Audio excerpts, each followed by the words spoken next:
E o Cai na Roda volta com mais uma edição.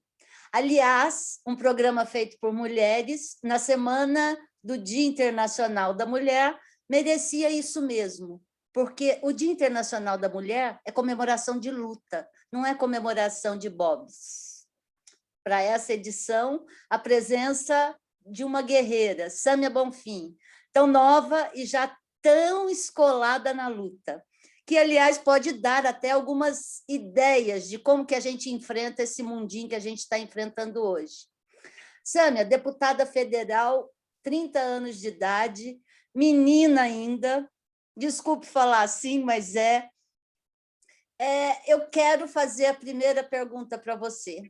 Como é ser mulher, jovem, guerreira, no meio daquilo que é o Congresso Nacional? Eu já fiz essa pergunta para outras mulheres políticas e faço para você também. Como é conviver com esse machismo que vem, inclusive, das mulheres de direita, essa misoginia, essa terra de ninguém no que diz respeito à mulher, ali no trabalho do dia a dia, na luta do dia a dia? Vou primeiro agradecer demais ao convite de vocês nessa semana tão importante para a luta das mulheres, como você muito bem colocou. Às vezes tentam transformar em um dia só de homenagens ou mercantilizar tudo, né? Mas a gente está falando de conquista de direitos, de luta permanente, então fico muito contente. E essa pergunta ela também é importante porque eu vejo sempre muitas mulheres jovens agradecendo pelo trabalho e dizendo que se inspiram, que gostariam de estar lá. Então, antes de responder, eu vou dizer para todas elas que não tenham medo, porque às vezes esses elementos das diferentes formas de violência simbólica, violência sexual, violência física que você pode sofrer num espaço por estar na política, não podem e não devem ser impeditivos da organização, do estímulo à organização política. Para mim, o assassinato da Marielle, para todas nós, foi um marco triste da política brasileira recente. Acredito que, entre tantas outras coisas, um dos objetivos era justamente silenciar, desencorajar mulheres como ela, mas surgiu o efeito contrário. Muitas outras mulheres se levantaram, se candidataram, ou mesmo não entraram na política institucional, né, mas agora atuam politicamente. Porque lá dentro, de fato, existe machismo, mas assim, também não é nenhuma coisa grande e diferente do que acontece em todos os demais espaços. As mulheres, elas são vítimas de machismo no ambiente de trabalho, dentro de casa, na rua, e num espaço de poder que é constituído, muitas vezes, para a reprodução do poder dos de sempre, para a perpetuação dos poderes, das desigualdades, das oligarquias políticas brasileiras. A presença de uma mulher jovem, feminista, e uma mulher de esquerda, como eu sou, e eu não sou a única, existem, infelizmente, não muitas, mas algumas outras com esse perfil também, é sistematicamente contestado, do lado de dentro e do lado de fora. Do lado de fora, por essas milícias digitais que vivem disso, né, através de robôs ou de pessoas reais, covardes, nas suas redes, que tentam desqualificar pela sua forma física, pela sua padrão de beleza que não lhes agrada, tenta sempre criar algum elemento que desqualifique intelectualmente, politicamente.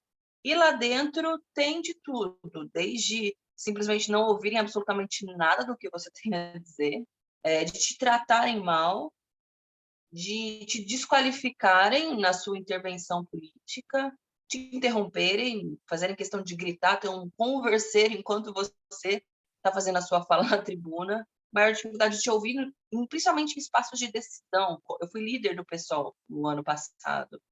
Era isso, era a líder menininha do PSOL que pouca gente gostava de ouvir. Ainda assim, a gente conseguiu fazer muita coisa, aprovou o projeto e estava na linha de frente dos enfrentamentos ao Bolsonaro. E vai acontecer casos piores. Vocês devem ter acompanhado o caso da deputada Isa Pena, estadual aqui de São Paulo, que foi assediada na frente da mesa diretora do presidente da Alesp. E o cara, até então, não foi punido, talvez tenha umas férias de poucos dias. Então, essa é a prática cotidiana, mas a gente segue porque tem muita força do lado de fora, muito apoio. A gente não está lá sozinha, né? Tem a nossa equipe, mas também tem um monte de outras mulheres nos acompanhando. Serve para calejar e seguir em frente também. Pegando um gancho no seu trabalho, Sânia, a gente tem que também acrescentar mais um ponto. O fato de você ser uma deputada feminista, de esquerda, uma das mais combativas da bancada progressista, e ainda por cima fazendo tudo isso grávida. Inclusive, parabéns pela sua gravidez. Obrigada. Eu queria saber como que você tem lidado, inclusive você foi vítima de ataques daqueles que se dizem defensores da vida, quando você anunciou a sua gravidez. E eu queria saber como que você tem lidado com o trabalho de deputada federal, sendo a guerreira que você é, um dos nomes mais proeminentes da bancada progressista, inclusive também pela sua juventude, e sendo mãe. Pois é. E ainda mais agora que você vai ser mãe. Olha, eu estou grávida de 24 semanas, mais ou menos no 6º mês, né? Daqui a pouquinho, final de junho, deve estar por aí, vem um menino. Você sabe que o fato da pandemia tá como tá, me fez ter uma opção de ficar em casa a maioria do tempo. E é muito mais difícil desenvolver o trabalho parlamentar estando em casa, porque para mim é muito fundamental o contato com a população, no prestação de contas, atividades presenciais, visitas às pessoas, e perde muita qualidade você não estar no plenário. Se tem esse grau de subestimação e de deslegitimação da sua palavra lá dentro, imagina online, a coisa fica ainda mais difícil. Mas é uma opção, por uma questão de saúde minha e dos demais, e também por ser grupo de risco agora, né? Eu vou ficar sendo grupo de risco por um bom tempo. Mas isso, além dessa preocupação com o tema da pandemia, dos cuidados comigo, com o bebê, que deve nascer em breve, tem também o elemento do questionamento, né? Porque como se ser deputada e ser mãe fossem duas coisas incompatíveis. Porque muita gente fala, mas como é que você é mãe num momento tão difícil para o país? Como é que você vai ser mãe num momento de pandemia? Como é que você vai ser mãe? Quem é que vai ficar no seu mandato enquanto você se afastar? Que absurdo você deixar o seu mandato, sendo que todas as mulheres têm direito à licença maternidade, ou deveriam ter direito à licença maternidade, a gente sabe que isso não é uma realidade do nosso país, e nesses 4 meses de licença, eu vou ficar afastada, porque o bebê precisa, sim, se eu conseguisse trabalhar até adoraria, mas é uma questão física, é impossível, e porque também a minha equipe vai seguir trabalhando e vai ter substituição de outras formas. Mas tem também a contestação desse grupo, que você disse, né, que são os pró-vida, mas que são sempre os primeiros a contestarem as suas escolhas de vida, ou de acharem uma contradição muito grande você ser uma mulher que defende os direitos sexuais e reprodutivos e, portanto, acha que seria importante para a vida das mulheres brasileiras, que é uma questão de saúde pública, a legalização do aborto, porque é um direito de escolha, de planejamento da maternidade, acham que isso, porventura, é contraditório com a escolha da maternidade. É muito pelo contrário, na verdade, o ideal é que todas as mulheres pudessem ter acesso à educação sexual, a contraceptivos, e caso todo esse processo, que deveria ser amparado pelo Estado, não funcione, ou que você ainda assim seja vítima de violência, você ter o direito resguardado a ter a maternidade como fruto de uma escolha, de um sonho, de um planejamento, de um desejo. E aí vem esses discursos de ódio, mas antes da gravidez era o tema da forma física. Antes da forma física é porque você falou alguma coisa numa comissão. Então, sempre vão buscar um elemento. Mas eu acho que agora, com o tema da maternidade, a desconfiança, né, e os ataques, eles vêm de uma forma mais impactante, porque dizem respeito a uma coisa que deveria ser bonita, celebrada, comemorada, mas a lógica do ódio, da intolerância, não perdoa nem aquilo que eles dizem que defendem em primeiro lugar, que são as crianças, as mães, e aí a contradição deles fica muito explícita, né? Acho que tem um pessoal que tem uma dificuldade de entender que dá para você ser mãe e, ao mesmo tempo, defender o direito das mulheres e defender os direitos reprodutivos das mulheres, defender uma série de pautas, por exemplo, direito ao aborto e etc. Né? Dá para conciliar os dois. A gente não muda de opinião quando a gente vira mãe, só para esclarecer, né? É isso. Às vezes a gente até intensifica, né? A gente fica mais... Dizem, né? Ainda não tive essa experiência, mas você fica ainda mais convicta e mais apaixonada pela luta, pela disposição de enfrentar tudo isso, né? Era isso que eu ia perguntar um pouco para você, Sâmia. Se agora que você está experimentando a maternidade, você vê a esquerda de outra forma, ou melhor, se você vê, como você vê a esquerda abraçando essa pauta da maternidade? Falta melhorar? Isso está de fato pautado? Porque a maternidade é um assunto que envolve infância também e atravessa várias outras agendas. Por exemplo, falar de maternidade no contexto de pandemia também envolve falar de abertura de escolas, por exemplo, ou das creches, no mínimo.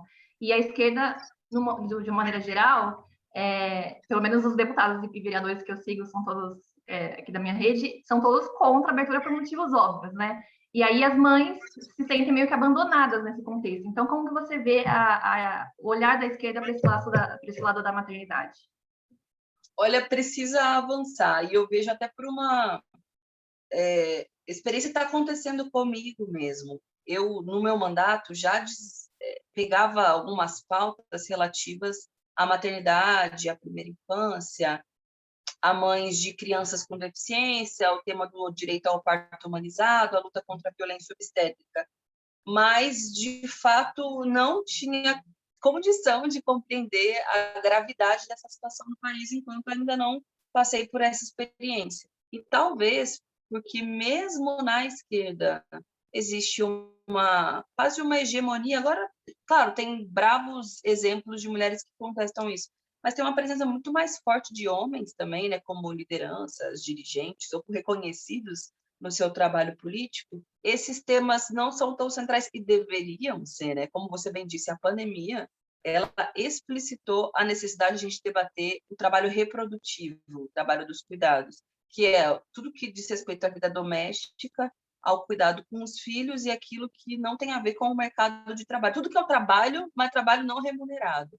E esse tema da volta às aulas, claro, como você disse, por motivos óbvios. Eu estava lendo, inclusive, mais cedo, de que aumentou quase 50% o número de crianças internadas pela Covid-19. Então, é muito sério, é risco para os educadores, mas também é um risco para as crianças. E aí é uma nova etapa de pesadelo da pandemia que a gente precisa definitivamente levar em consideração. Mas aí acontece que tem um poço gigantesco para as mulheres mães brasileiras. Teve um dado que saiu também nos últimos dias, de que a gente voltou a patamares de 30 anos atrás, da exclusão das mulheres do mercado de trabalho formal, porque a pandemia trouxe isso para a gente. Porque tem aquelas, primeiro as que estão no mercado de trabalho, a maioria das que estão no setor de serviços, né, de alimentação, de limpeza, é de mulheres. A maioria dos trabalhos rotativos, precários, informal, também é de mulheres, que é o primeiro setor atingido economicamente na pandemia. Pelo tema da maternidade, várias mulheres, inclusive a gente fez um projeto de lei ano passado para ter o direito de extensão do tempo da licença maternidade, ou pelo menos do trabalho doméstico, no contexto da pandemia. Pelo tema da amamentação, que ajuda a criar anticorpos nos bebês, é necessário, mas também por serem grupo de risco, tanto a mãe quanto o bebê. Não foi aprovado, assim, isso de longe não era o centro. Mas muitas mães relatam, e isso foi uma realidade. Algumas tiveram que escolher entre se salvar seus filhos, ou ir para o trabalho. Ou foram escolhidas, né? Se o patrão tem que demitir alguém, ele, a princípio, demite a mulher que vai trazer mais problemas para ele, que vai precisar cuidar da filha, vai precisar se preocupar. Enfim, se for para o médico, você está assistindo às aulas, é a vida, as tarefas que são delegadas às mães, né? Pela lógica do machismo que a gente vive. Então, esses temas precisam ser mais incorporados, mais tratados de maneira sistemática e permanente pelas lideranças de esquerda, e, sem dúvida, virou um compromisso de vida para mim agora, né? Não tem como não passar sobre isso. Estou indo também atrás, comecei a planejar os temas do parto, e mulher sofre muito, muito, muito no Brasil, se quiser ter um parto respeitoso, não violento. Tem uma lei que garante o direito ao acompanhante, nos hospitais que não está sendo cumprida pelo tema da pandemia, que até faria sentido ser na rede privada, não estivesse entrando. Acompanhante, fotógrafo e tudo que a mulher tem direito, ou seja, virou também uma questão, ainda mais uma questão de privilégio econômico, né? O direito a um parto seguro, não violento, humanizado. São muitos temas que, inclusive, precisam ser mais incorporados pelo movimento feminista, mas pela esquerda de maneira geral. Oi, Sâmia.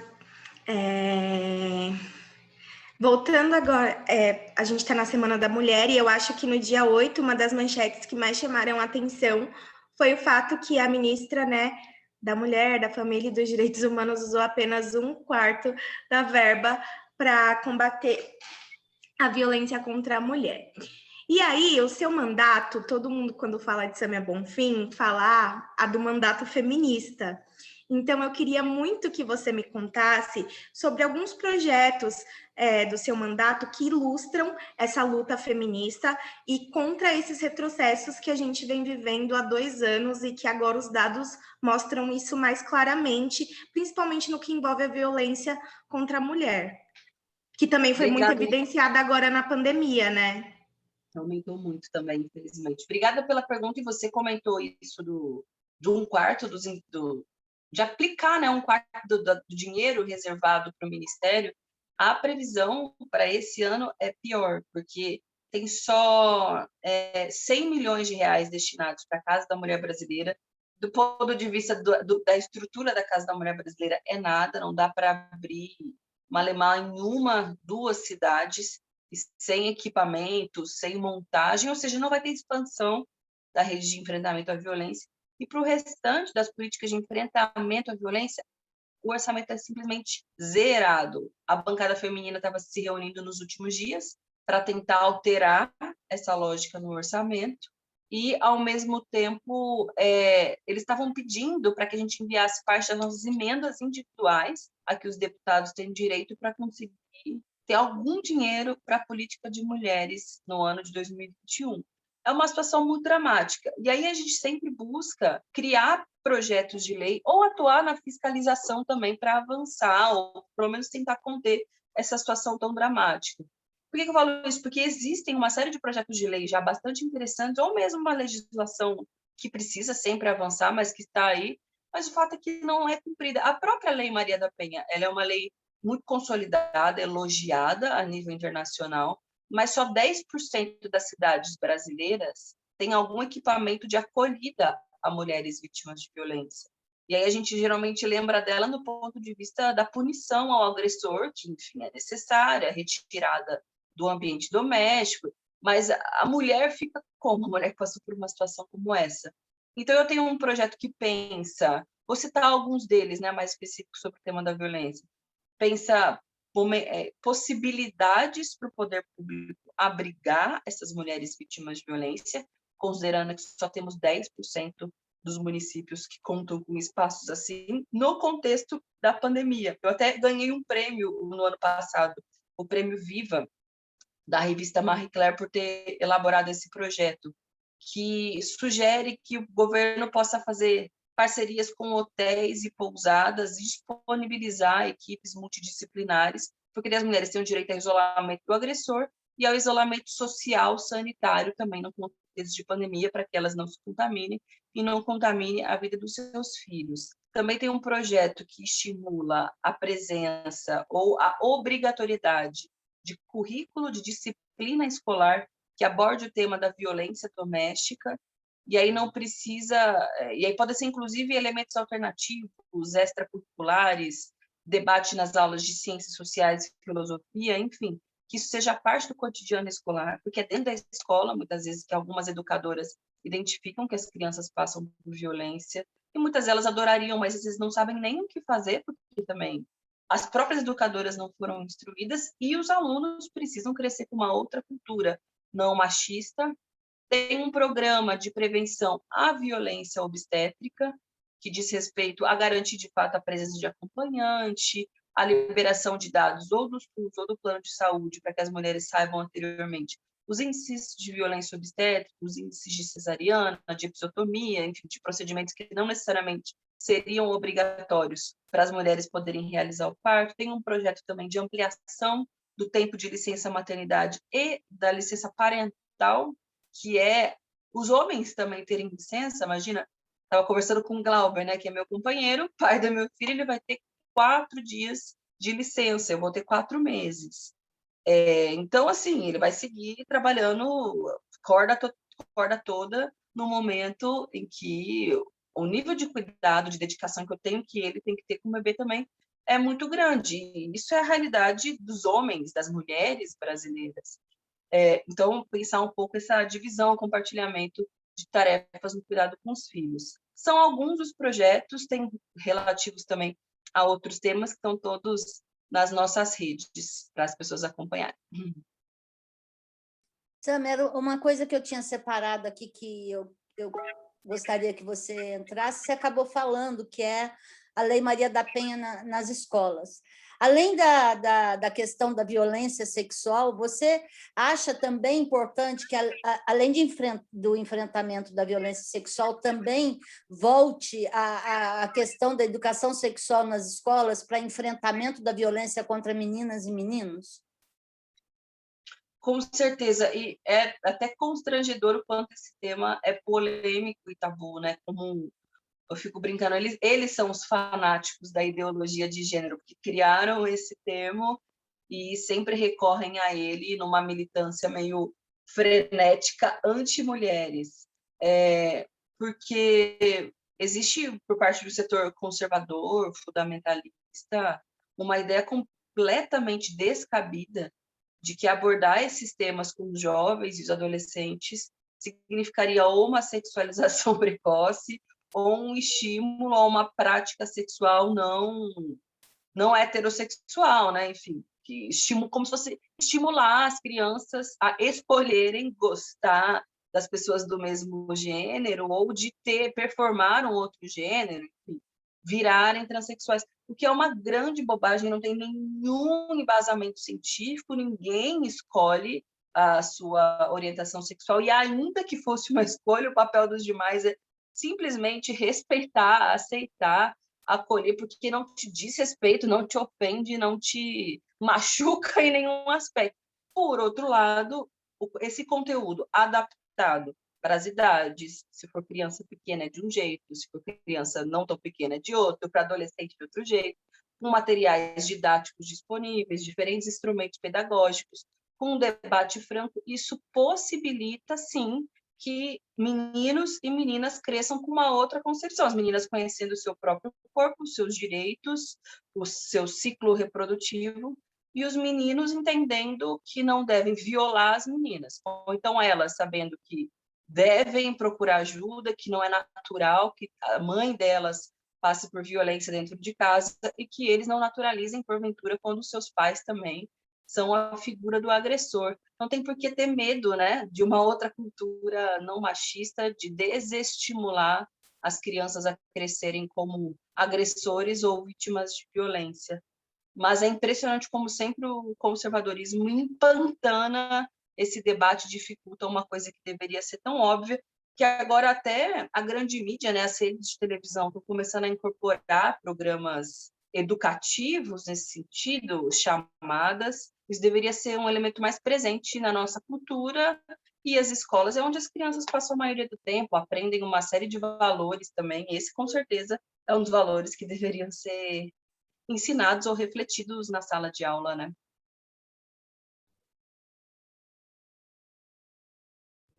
Sâmia, você foi eleita vereadora em 2016, depois deputada federal em 2018. É uma mulher jovem, tem 10 anos de militância agora, né, no PSOL, de militância de base mesmo. Eu vi você contando isso. Assisti sua entrevista no Flow. Não costumo ver o Flow, mas dessa vez eu assisti, pelo amor de Deus. Enfim, eu queria te ouvir a respeito do nosso cenário político eleitoral, porque a gente está, os espaços da imprensa no geral, acho que está muito acostumado a ouvir homens mais velhos falando de eleições. E eu acho que o pessoal tem essa característica de ter quadros jovens que dão uma oxigenada na política, né, de maneira geral. Tem quadros tradicionais, como Erundina, é claro, mas eu também queria ouvir você, uma mulher jovem, sobre o que está acontecendo hoje no país. que você achou? Aliás, eu imagino que você achou da volta do Lula para o cenário político, mas em termos de disputar a eleição contra o bolsonarismo em 2022, como que você está vendo essa volta dele para o cenário? Olha, acho que tem um apelo muito forte pela unidade dos setores progressistas para poder enfrentar e derrotar o Bolsonaro em 2022. Ele ainda, infelizmente, aparece bem cotado para as eleições, em alguns cenários ele ganha no primeiro e no segundo turno, está diminuindo as condições para ele, porque mesmo setores que o apoiavam, seja entre os trabalhadores, mas mesmo na elite econômica, estão revendo um pouco o posicionamento, principalmente por conta da irresponsabilidade sanitária e dos gestos autoritários que são permanentes, né? São parte do seu DNA, mas não vai cair de maduro, né? Esses caras, quando se apegam ao poder, precisam dele e fazem de tudo para não abrir mão. Acho que desde já é necessário debater com esses setores progressistas, mas não debater só nome, debater programa. E aí entra um ponto que é, muitas vezes, uma questão, né? Um problema entre os partidos. O nome também, porque a gente sabe que existe, muitas vezes, flechadas e um bate-cabeça entre os nomes mais cotados para a presidência, brigas públicas, inclusive. E eu sempre me pergunto onde o PSOL fica nisso. Claro, nosso partido, no meu ponto de vista, eu defendo isso, tem que ter um papel proativo de construção de unidade, de diálogo, mas também não pode ficar, no meu ponto de vista, a haver navios. Ou seja, todos se apresentam, se colocam como candidatos, e a gente, que é um partido que está crescendo, que está em construção, que tem uma perspectiva de esquerda radical, de esquerda que, inclusive, rompeu com o PT lá atrás, por elementos que têm a ver com a história do PT, com alguns pontos programáticos que a gente discorda, enfim. Como é que a gente se apresenta, né? Se fica, muitas vezes, a reboque das disputas públicas que são feitas, ou se bem, já que tem essa indisposição tão grande dos setores, a gente também se apresentar. E, claro, acho que nenhuma hipótese pode se pensar que um segundo turno todos estaremos juntos, com um programa só, com muita força. Acho que não temos esse direito de maneira nenhuma. Mas o tema do primeiro turno ainda é uma grande questão. Eu defendo que o pessoal, desde já, se postule, construa o seu programa, sempre apontando para a necessidade da unidade, porque, infelizmente, o Bolsonaro ele tem essa sua força, né? Seja porque é uma característica do fascismo mesmo, né? Se alimentar e coesionar a sua base de apoio. Mas eu tenho fé no povo, esperança no futuro, e eu imagino que a sociedade também pode saber responder a todos os desmandos que ele vem fazendo, principalmente nesse último ano de pandemia. Sâmia, agora falando um pouquinho sobre auxílio emergencial, né? Eu moro aqui na comunidade do Capão Redondo, né? E quando a gente conversa aqui, quando eu converso com as pessoas sobre necessidade de lockdown, de distanciamento social, que aqui para a gente, desde o início da pandemia, quando você vê de fora, é uma realidade muito diferente, né? Então, as pessoas não entendem muito bem ainda a necessidade porque elas estão preocupadas com outras coisas ainda mais graves, que é o quê? A fome, a necessidade de poder trabalhar para pagar uma conta de luz, uma conta de água e não parar. E aí, nesses últimos dias, eu estava conversando com algumas pessoas e eu falei, mas, gente, precisamos de um lockdown, precisamos desse distanciamento, porque São Paulo, o sistema de saúde está colapsando, está colapsado. E aí me falaram assim, tá, tudo bem, a gente entende que precisa parar, só que vai parar, a gente vai ficar aqui sem trabalho, quem é autônomo, então nem se fala, e auxílio emergencial. E aí ontem, né, aprovaram e tal, o novo auxílio, só que é um valor muito pequeno, não tem R$250, sabe? Como que você faz alimentação, como que você paga as contas com um valor mínimo? Então, queria que você falasse um pouquinho sobre isso, porque eu sei que uma das suas bandeiras sempre foi defender o auxílio maior, desde a volta do debate. Sim, primeiro dizer que eu concordo com você. Para mim, o lockdown ou o isolamento social real deve ser uma política de Estado. Claro, a conduta individual, a cultura, né, do povo brasileiro também precisa ser adaptada para que as pessoas, quando puderem, fiquem em casa, que observem o que está acontecendo, que não façam aglomeração à toa, festinha, que, né, um tempo de reclusão para deixar passar. Mas mais do que isso tem a ver com política de Estado para garantir renda, garantir a manutenção dos empregos para que as pessoas possam ficar em casa. Porque também as pessoas se contaminam também nas festinhas, quando vão para a praia no final de semana. Mas a maioria das trabalhadoras, dos trabalhadores, se contaminam porque eles simplesmente não podem parar de trabalhar, porque estão nos ônibus lotados, no metrô lotado, porque às vezes as condições de moradia não são adequadas para garantir o isolamento real dos doentes, as pessoas elas vivem muitas vezes em poucos cômodos, tem pouca condição de saneamento básico, então o buraco é mais embaixo, é para além de uma postura individual, é essencialmente uma política de Estado.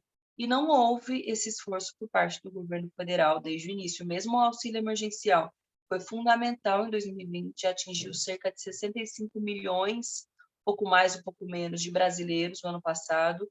Sem isso, a nossa situação econômica no bolso das famílias, além da questão individual da sobrevivência, é a ativação da economia local, é a possibilidade também de geração de emprego. Acabou o auxílio emergencial, a gente lutou muito para pautar a medida provisória 1000, que foi aquela que renovou o auxílio emergencial ano passado, só que já com o valor anterior, não sei se lembra, o Bolsonaro desceu pela metade e limitou. Janeiro e fevereiro foram meses de caos social muito grande pela ausência do auxílio. E teve uma pressão muito forte para que ele fosse finalmente pautado. E o governo Bolsonaro, o Paulo Guedes, fez uma chantagem com o Congresso Nacional. Tá bem? Vai ter um auxílio emergencial condicionado a um pacote de ajuste fiscal, que foi a PEC 86, que infelizmente foi aprovada em segundo turno ontem na Câmara de Deputados, que é basicamente a redução do auxílio emergencial em quase 7 vezes o programa do ano passado, ainda precisa de uma medida provisória posteriormente para que ele seja de fato criado, porque essa PEC, na verdade, a única coisa que ela criou foi um limite, um teto para o auxílio emergencial. Nem o próprio auxílio ainda não existe. E aí há boatos de que o governo vai editar uma medida provisória na semana que vem e que o auxílio vai ser de 250 a 370 reais. Como você bem disse, mal paga 1/5 de uma cesta básica, 1/4 de uma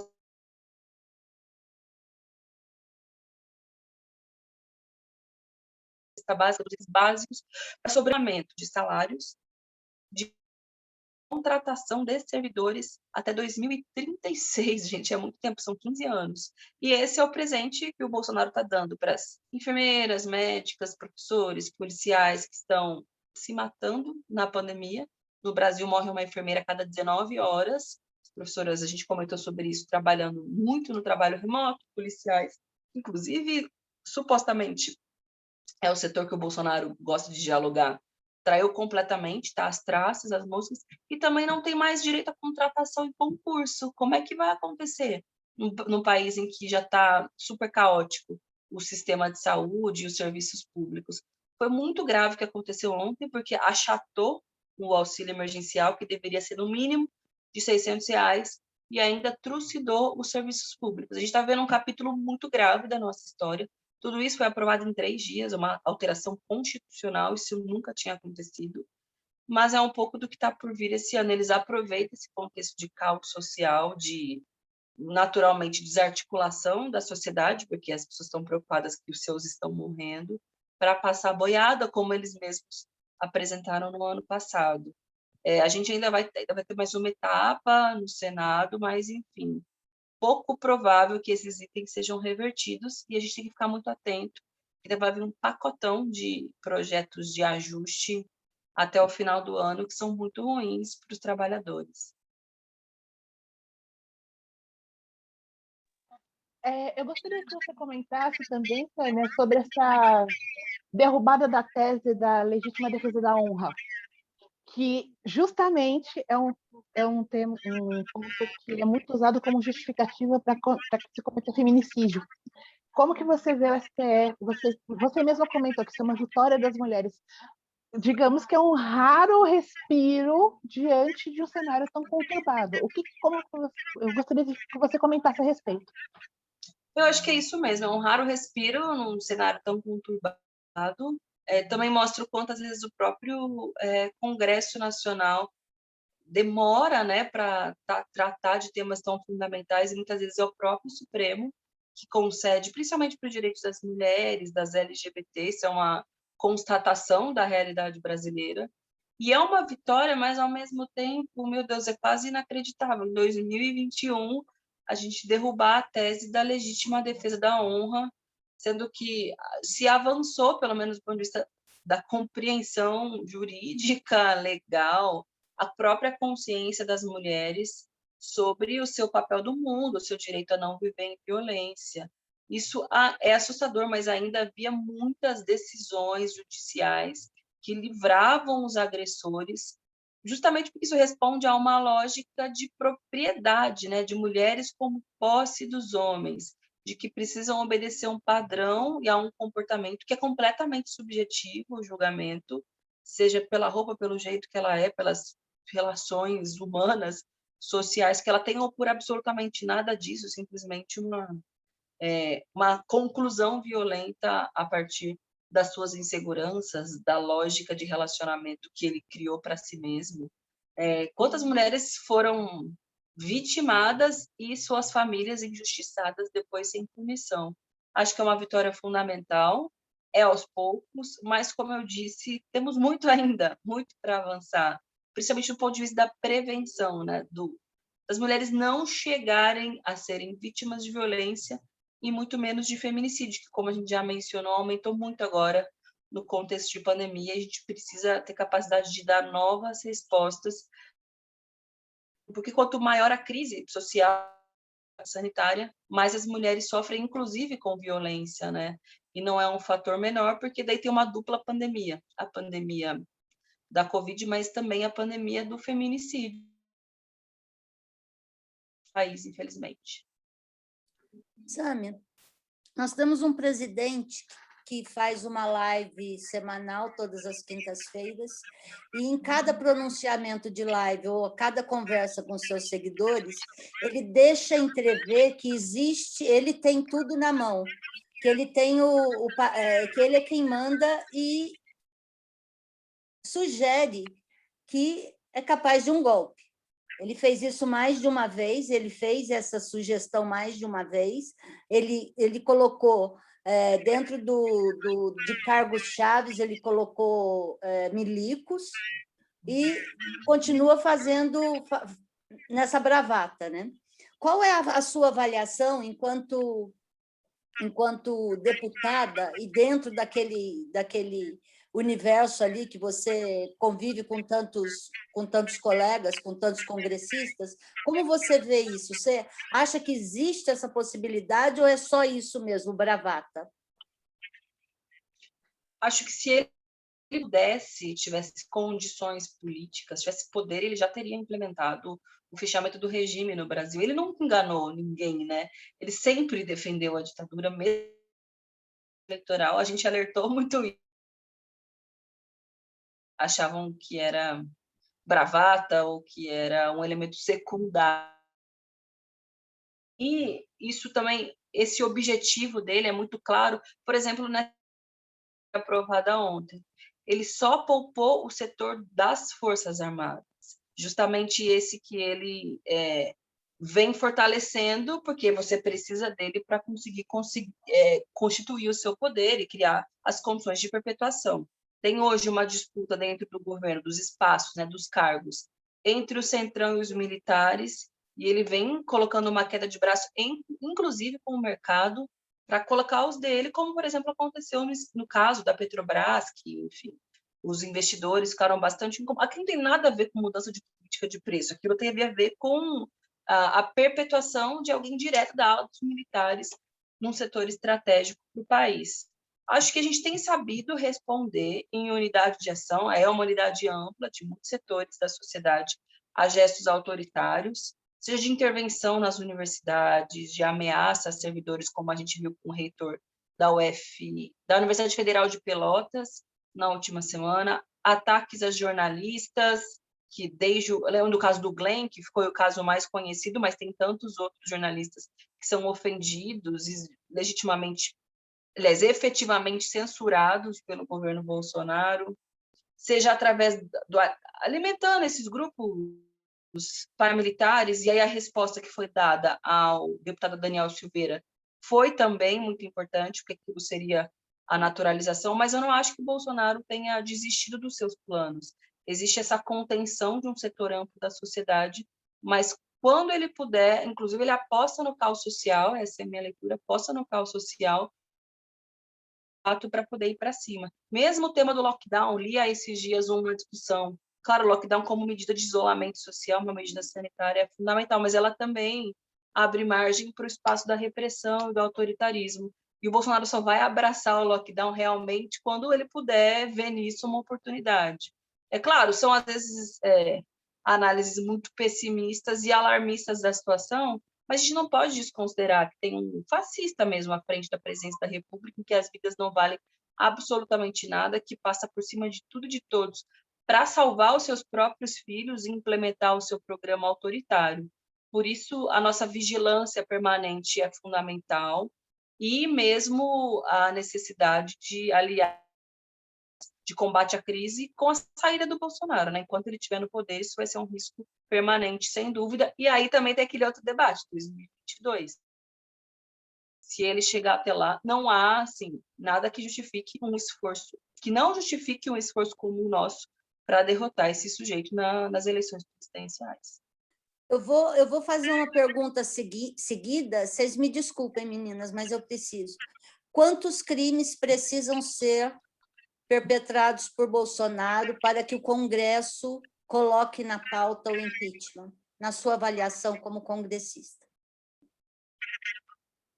Para mim, bastava ter sido responsável pelos seus atos. Acontece que o Bolsonaro não sai enquanto o mercado acreditar que ele é útil para os seus negócios, a despeito de todo mundo que está morrendo, de todas as ameaças às liberdades democráticas, de toda a tragédia social, enquanto tem esses milionários e bilionários brasileiros lucrando, como lucraram muito na pandemia, né? Aumentou a concentração, a renda dessas pessoas durante o momento da pandemia, existe uma aceitação. Então, hoje tem uma combinação perversa. Mercado financeiro, centrão, que aí é o centrão, não importa quem esteja no governo, vai ser o centrão, vai estar dentro, junto com a nossa dificuldade de responder socialmente por conta da pandemia, das articulações que, infelizmente, decorrem dela.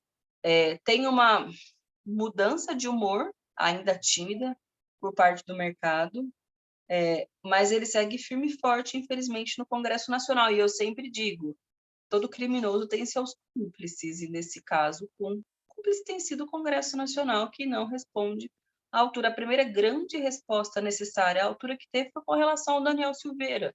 Mas, veja, acabou virando o que se chama de boi de piranha, né? Soldado Bolsonaro, não era um capitão, um comandante, um general, como ele, seus filhos e os seus ministros são. Não dá para achar que o Daniel Silveira acabou a nossa missão. E a resposta tem sido outra. Agora, os direitos do povo. Então, existe covardia e conivência.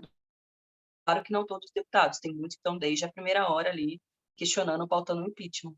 Mas a parte de sua maioria, sem dúvida, conivência total com o genocídio.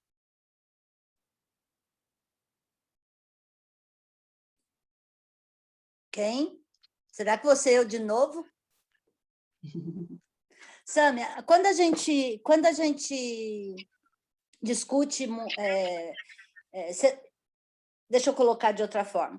Você tem feito o seu trabalho como congressista de forma virtual por conta da pandemia, ou seja, você começou o seu mandato, já começou a pandemia 3 meses depois, você teve pouquíssimo tempo para ter um contato mais estreito com as suas bases, porque logo depois foi o isolamento que virou a norma corrente. Quando hoje você tem um contato online com as bases e tudo mais. Na sua avaliação e na avaliação das pessoas com quem você trabalha politicamente, esses contatos com a base, você acha que o Bolsonaro tem tido uma derrocada em termos de aceitação popular? Porque ele entrou com muita força nas camadas mais humildes, pelo massacre que foi com igrejas, com WhatsApp. Então, ele entrou com muita força. Você acha que estamos vendo uma coisa descendo em termos de aceitação? Eu acredito que sim, justamente por conta da crise social no Brasil. Há um limite, né, para o voto do ressentimento, a aposta num perfil com as suas condições de vida que estão em jogo, quando seus familiares estão morrendo, quando você não tem vaga no SUS, não consegue comprar gás, não consegue comprar comida para alimentar seus filhos. O tecido social está se deteriorando muito. Claro, demora, não é imediato, né, o reflexo na aprovação do presidente, mas os últimos dados, por exemplo, do fim do auxílio, teve um declínio forte da aprovação do Bolsonaro. Mas isso também não é automático, né? Não significa que a reprovação do Bolsonaro vai ser necessariamente a afirmação de uma futura candidação em 2022, ou mesmo o reconhecimento do papel da oposição, dos movimentos sociais que estão resistindo. Vai caber a nós também saber dialogar com esse sentimento de indignação e apresentar coisas diferentes, se apresentar bem para a população, porque esse desgaste não significa que vai morrer de inação, vai morrer sozinho, né? O projeto bolsonarista. Ele precisa ser derrotado. E aí são os nossos grandes desafios até 2022. Sâmia, acho que todo mundo sempre, quando fala com você, é muito nova, mas já fez, lógico, grandes coisas e tudo mais. E eu queria entender e que você falasse um pouco da relação do PSOL com a juventude. Eu acho que é um diferencial, ele sempre traz caras novas e diversas, é uma característica do partido.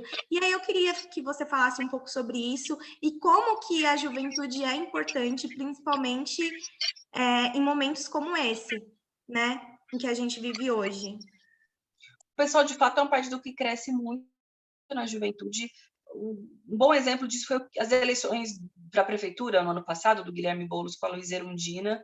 O segmento em que ele ganhava disparado do Covas era justamente entre os jovens de todas as classes sociais e regiões.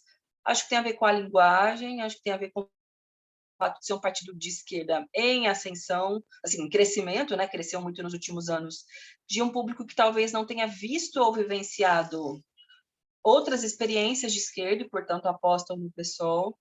Tem a ver com a linguagem, mas também tem a ver com, acho que, quadros e lideranças políticas que são jovens, como vocês mesmas apresentaram. E aí são esses os perfis também que vão... Eu acho que isso é tão importante, assim, a renovação dos quadros partidários, porque se aponta para o futuro, né? Todo mundo tem uma... Claro, tem aqueles que estão há mais tempo do que a gente, que são fundamentais e indispensáveis na experiência, na formulação e mesmo na construção acumulada que eles têm. Mas a juventude, ela tem uma capacidade de aprender com os novos fenômenos, construir novas ferramentas de organização social, organização, usar melhor as ferramentas das redes sociais, que sem elas hoje, principalmente na pandemia, a gente não consegue fazer absolutamente nada. E aponta para o futuro. Você vê, está arejando, né, o cenário político, aquelas pessoas estão cansadas das mesas seguras, conseguem ver figuras novas.